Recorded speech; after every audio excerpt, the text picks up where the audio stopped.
Welcome to the Daily Divorce Dads Dojo, the 4D. I'm your host, John Clement. It is February 5th, 2025. Today, we're moving past the chapter 2 of the book, Divorce Court Destroyed My Life, Now What? Chapter 2 was on myths that, just ideas out there that just aren't true, and believing those actually makes it harder for divorced dads to cope and function and to deal with the reality that they find themselves in, and to change that reality so they can get to the subtitle of the book. So the title of the book is Divorce Court Destroyed My Life, Now What? The subtitle is How to Give You and Your Children a Fighting Chance for a Comeback in Life. So let's look at some of the strategies and tactics for that. And the first one is just about taking care of yourself mentally and emotionally. So, I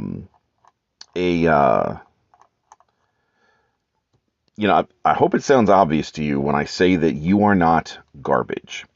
And I hope the divorce industrial complex hasn't beaten you down that far as to completely dismantle your self-esteem, though it will try. And for some men, it succeeds. It's worth mentioning here again what I mentioned in the previous chapter, that divorced dads are about 2.5 times more likely to commit suicide than the average person.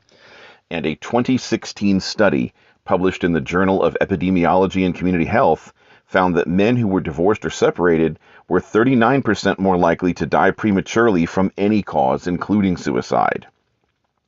Now, the current system, until we the people succeed in changing it, wants one of 3 outcomes for you if you're a divorced dad. Outcome 1, domestication.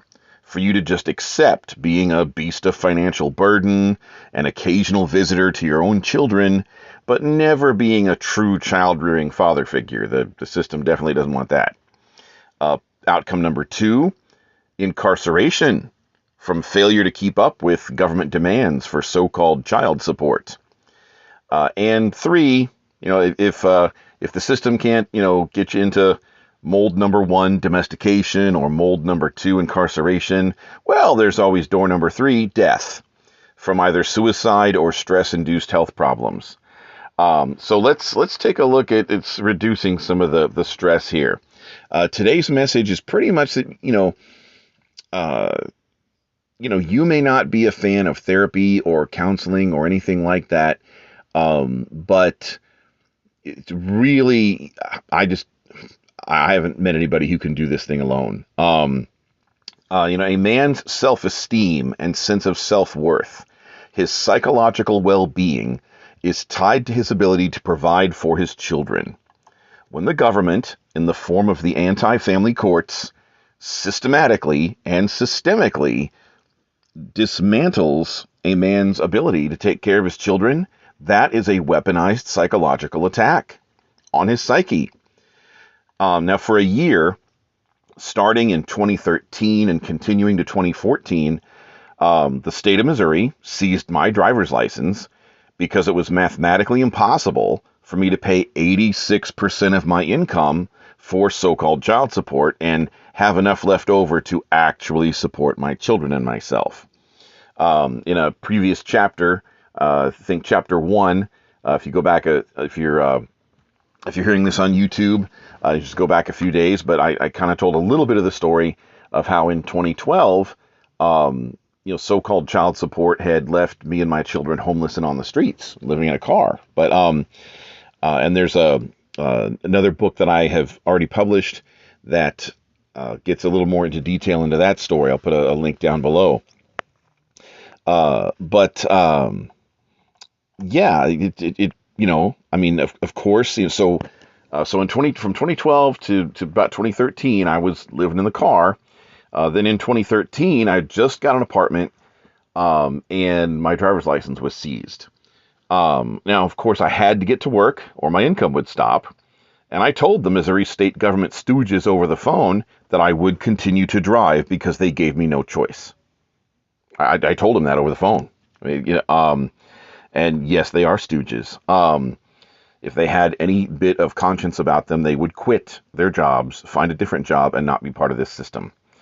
But now, the world of 2013 didn't have remote work, and work from home was not normalized in the way that it is today, as I'm writing this book in 2025. And remote work from home isn't the answer anyway. The answer is to abolish this system. um, so, but so in 2013, in the world of 2013, remote work was not as normalized, not as available as it is today in 2025. And the government has no right to interfere with your ability to work and earn income to feed and otherwise care for your children as a single parent. And then they have the unmitigated gall to call their interference with your ability to feed your children child support. My fingers are making air quotes here as fast as they can. Child support, it's child support to seize my income so that my kids don't have enough food, or that they can't get shoes suitable for winter in the wintertime, because that was a thing as well. So for a bit, yeah. But anyway, but I had no choice but to defy the government to feed and otherwise care for my children as a single parent. The government itself forced me to defy it. Otherwise, and then I'll one more time and I'll let this go, but I would not have been able to feed and care for my children as a single parent. Now, by God's grace and mercy, I was just not pulled over during the 13 months that my driver's license was wrongfully seized before I could get it properly restored.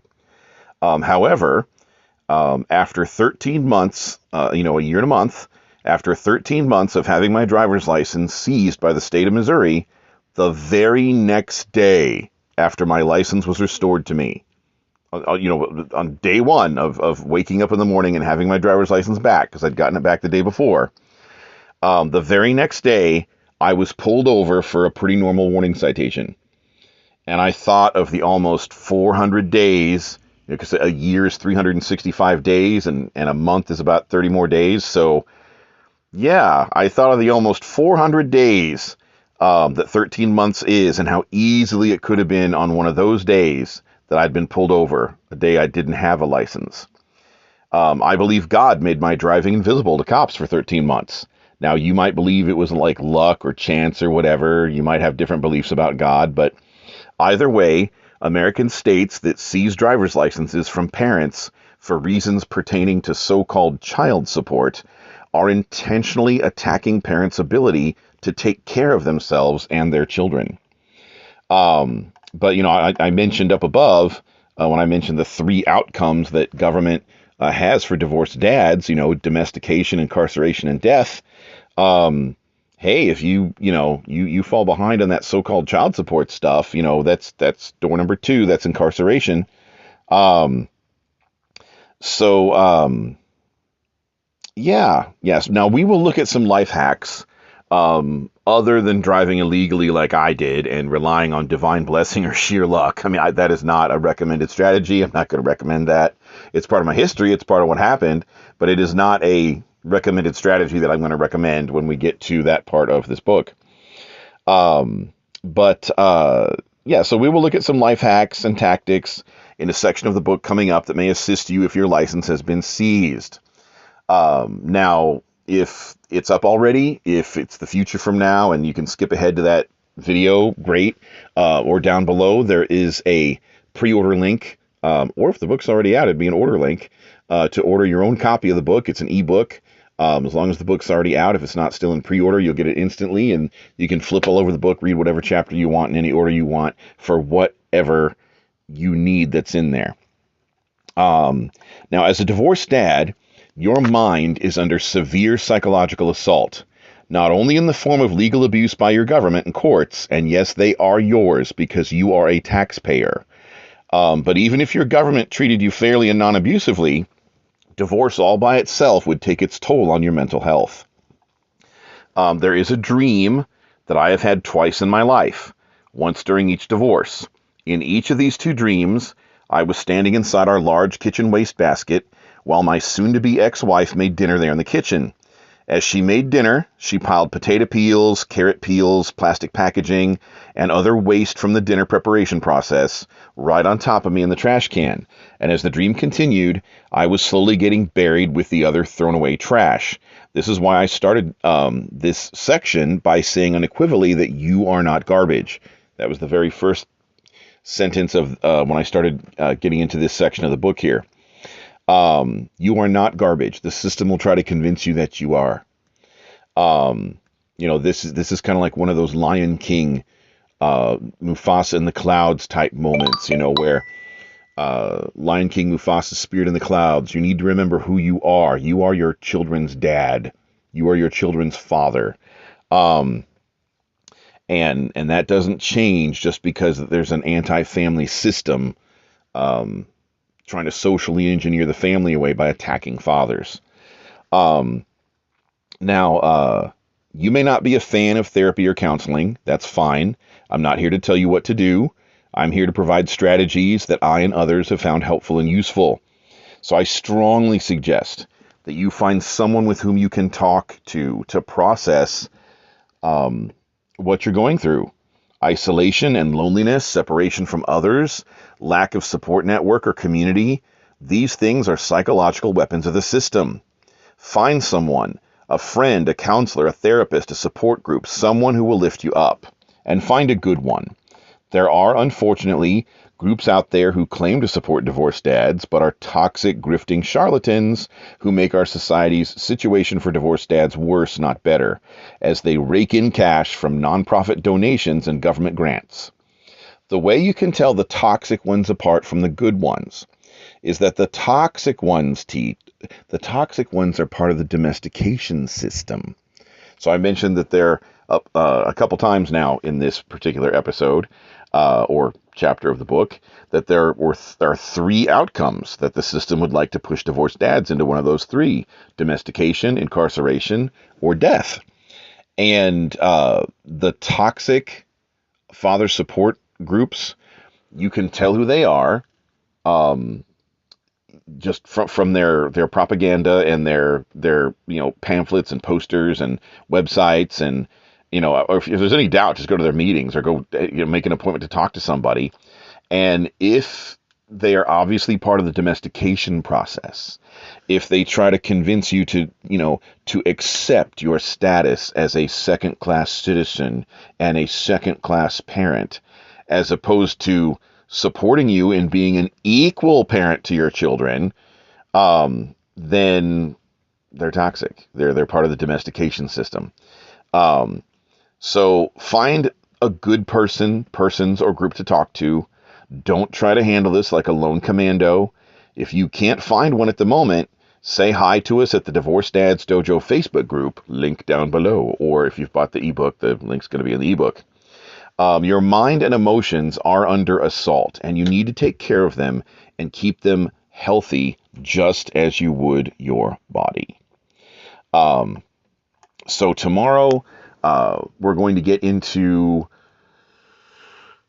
romantic relationships for the divorced dad and stuff like that. Whether that's advisable, inadvisable, and if it's inadvisable, you're going to do it anyway, stuff like that. But in the meantime, links are down below to pre-order the ebook. Links are down below to the Divorced Dads Dojo Volume 1, which is already available on Amazon and actually has the full story of what happened in the summer of 2012 when my kids and I were homeless and living in a car and all that kind of stuff. And if you'd like to support us, there'll be a link down below to an online serialized fiction book, fantasy book, that's starring the characters that my sons grew up gaming with in Dungeons and Dragons and other games like that. Because they were doomed to have a gamer nerd dad. You can subscribe to that book. You'll be alerted when new chapters come out, and there's no cost to you, but I get paid because that platform has a payment system that's kind of like YouTube originally started out as years and years ago, before YouTube became all political and controlled by the algorithm and all that kind of stuff. So you can subscribe and enjoy, totally free to you, but it still supports me, so that's great. Pretty sweet deal. But in the meantime, remember, you got this, Dad. You are your kid's dad, no matter what the government says, no matter what some black-robed tyrant judge says. You are your kid's dad. No matter what your kid's biomom might say, you are your kid's dad. Even if your kids have been brainwashed by parental alienation and hate your guts for now, you are still your kid's dad. Do not let the enemy win in your mind. If you let them win in your mind, it's over. If you never let them win in your mind, you win. It's your mind. It's your identity as your kid's dad. Only you can give those things up. I know you hurt. I hurt too. But it is time to get up and fight, fight, fight.